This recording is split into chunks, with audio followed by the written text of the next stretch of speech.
को ना दुखाइब हो अब हाथ फेरी करन देरी तन को ना दुखाइब हो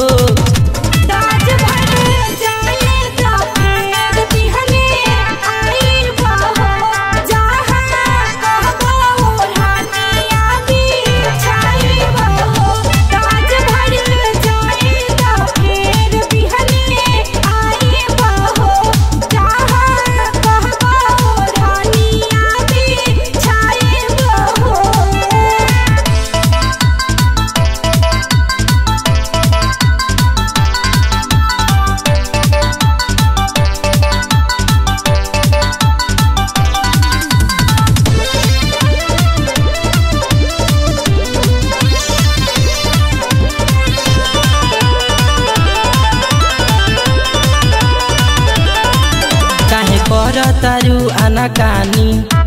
ढेर दिन न रही जवानी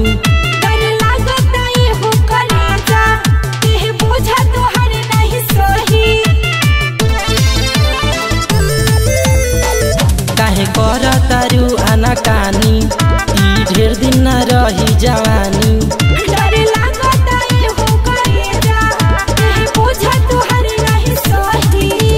दर्जनी ज्यादा करतानी वादा लहे लहे मूड बनाइब हो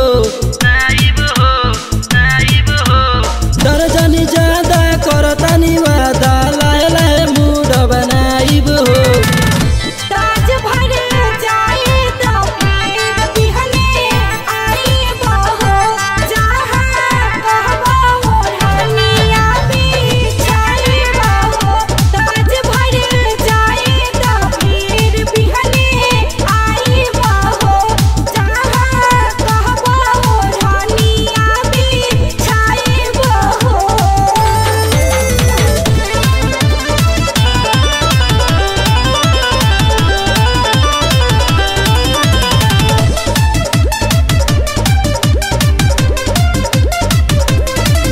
कहतारे तोहसे अजेंदर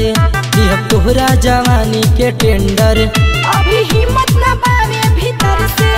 खोली कैसे ये दिल के कैलेंडर कहतारे तोहसे अजेंदर तोहरा जवानी के टेंडर अभी हिम्मत न पावे भीतर से